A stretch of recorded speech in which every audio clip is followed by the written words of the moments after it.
জামাত নেতা কর্মী না পাঠালে লোক হয় না, এরকম কথা উঠে, সেই জায়গা থেকে আপনাদের মন্তব্য? এই যে আপনি যে মন্তব্যটা করলেন, এটা একটা রাজনৈতিক মন্তব্য। আর বিভিন্ন দলের উপর এই ধরনের রাজনৈতিক মন্তব্য অন্য দলগুলো থেকে সবসময় সচরাচর করা হয়। আমরা এই মন্তব্যগুলোকে আসলে কানে নিচ্ছি না। আমাদের কাজ হলো সারা বাংলাদেশের জনগণকে একসাথে এনসিপির সাথে সম্পৃক্ত করা। তো আমরা ওই লক্ষ্যে কাজ করছি। আপনারা দেখেছেন বিকাল হতে হতে মানুষজন আমাদের ডাকে সাড়া দিয়েছে এবং খুবই অল্প সময় মানুষ সাড়া দিয়েছে। আগামী নির্বাচনে এনসিপি যদি অংশ নেয় তাহলে আসলে কেমন আসলে পেতে পারে? দেখুন, আপনারা জেনেছেন যে আমরা 64টি জেলা অলরেডি আমরা পদযাত্রা করেছি। আমরা মানুষের দুয়ারে দুয়ারে গিয়েছি। মানুষ কি বলেছে আমরা কিন্তু সেটা জানি। এবং আজকে আমাদের যেই 24টা ইশতেহার ঘোষণা করা হয়েছে, সেটির মাধ্যমে আমরা সুস্পষ্ট একটা নতুন ধারণা পেয়েছি যে তরুণদের হাতে বাংলাদেশ গেলে কিরকম বাংলাদেশ হবে, আমরা কিরকম চিন্তা ভাবনা করছি নতুন বাংলাদেশ নিয়ে। আজকের পর থেকে মানুষ আরো বেশি এনসিপির প্রতি ভালোবাসা জন্মাবে বলে আমি ধারণা করছি। আচ্ছা, জুলাই গণ অভ্যুত্থানের সময়ের আসলে কোনো স্মৃতি আছে কিনা যেটা এখন বলার মতো? খুব বেশি মনে পড়ে এরকম কোনো আমি প্রফেশনালি একজন লয়ার। আমি সুপ্রিম কোর্টে প্র্যাকটিস করি। আমার ছাত্রটা শেষ হয়ে যায় 2017 সালে। আমার মাঠে নেমে যুদ্ধ করার মতো সিচুয়েশন ছিল না। কিন্তু এমন একটা সময় হয়ে যায় যে 17 তারিখ 16-17 তারিখে যখন ঢাকা ভার্সিটি নিয়ে যেতে হচ্ছিল, তখন আমি ওপেনলি আমি আমার কিছু ফ্রেন্ড মিলে আমরা একটা অনলাইন প্ল্যাটফর্ম তৈরি করি যেখানে কোটা ভিত্তিক যারা কোটা ছিল আর কি মুভমেন্টে যারা ভিত্তিম হয়েছিল তাদেরকে আমরা ডিফেন্স সাপোর্ট দিয়েছি।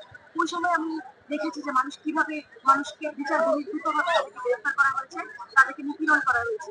এবং আমি প্রভৃতি ইউনিভার্সিটি স্টুডেন্ট জানাইছি ওটা আমি একদিন আমি জানি আমার প্রভৃতি ইউনিভার্সিটি কয়জন ভাই মারা গেছে, কয়জন ভাই চোখ নাই, কয়জন ভাইয়ের কাম নাই, এই জিনিসগুলো আমি জানি।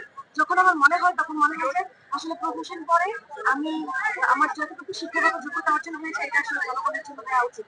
সেই জন্য আসলে আমার রাজনীতিতে আসা এবং আমি জুলাই অভ্যুত্থানের যোগ্যতা গ্রহণ করি এবং সেই কারণে রাজনীতিতে আসা এবং আন্দোলনের সময় কখনো কি মনে হয়েছিল আন্দোলন ব্যর্থ হবে? একবার মনে হয়েছিল যে আমার ব্যর্থ হবে। আমাদের মনে হয়েছিল যে আমরা সামনে আগাবো, সামনে আগানো ছাড়া আসলে আমাদের আর কোনো রাস্তা নাই। আমরা আসলে পিছনের কথা একবারও বলি না। সামনে যে জুলাই ঘোষণাপত্র আসবে, এই ঘোষণাপত্র সবারই একমত থাকলেও রাজনৈতিক দলগুলোর মধ্যে বিভাজন রয়েছে। আসলে বিভাজন থাকলে আগামীতে আওয়ামী লীগ পুনর্বাসন হওয়ার সম্ভাবনা আছে কিনা?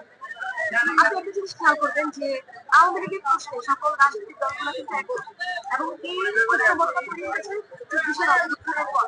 তো আমরা মনে করি আমাদের যতই কিন্তু আওয়ামী লীগের প্রশ্নে এবং গণ-অভ্যুত্থানের প্রশ্নে আমরা সবাই এক। এবং আমরা যদি ডাকতে রাজনৈতিক দলগুলো আমাদেরকে সাড়া দিতে বলে আমরা বিশ্বাস করি। আচ্ছা, যেদিন শুনলেন শেখ হাসিনা দেশ ছেড়ে পালিয়ে গেছে, সেদিন আপনার কোন জায়গায় কখন কোন সময় কি করছিলেন বা কেমন আনন্দ প্রস্তুত করেছিলেন? 5ই আগস্ট যখন স্বৈরাচার সরকারের পতন হয় শেখ হাসিনা পালিয়ে যায়, তখন ব্যক্তিগতভাবে খাগড়াছড়িতে ছিলাম। তো আমরা সারাদিনই খুব একটা দ্বিধাদ্বন্দ্বের মধ্যে ছিলাম যে কি হবে। আসলে আমরা ভাবছি আজকে হয়তো খারাপ কিছু হবে, নয়তো ভালো কিছু হবে। আর যখন আস্তে আস্তে বিশ্বকাপ আসলে যাচ্ছে সমাগম শহরগুলোতে হচ্ছে ঢাকা শহরে, তখন তো ভালোই লেগেছে। এবং খাগড়াছড়িতে ছিলাম, সেলিব্রেটও করেছি, রাস্তায় রং করেছি, মিছিলে বের হয়েছি, মিষ্টি বিতরণ করেছি, এনজয় করেছি। আজকের সমর্থন দেখে কি মনে হয় যে আগামী রাজনৈতিক দল এনসিপি কততম দল থাকতে পারে বাংলাদেশে?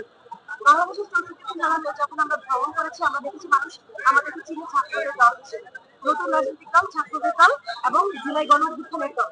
এবং মানুষ শুধু আমাদেরকে তার ঘরের প্রভাব থেকে শুরু করে তারা আমাদেরকে যে পরিমাণ সমাদর করেছে, এইটাই আমাদের পথ চলার একটা বড় শক্তি। অন্যান্য রাজনৈতিক দলের সাথে আমাদের মত পার্থক্য থাকতে পারে, কিন্তু সাধারণ মানুষ আমাদেরকে গ্রহণ করেছে, এটাই আমাদের সবচেয়ে বড় শক্তি। আচ্ছা আপু,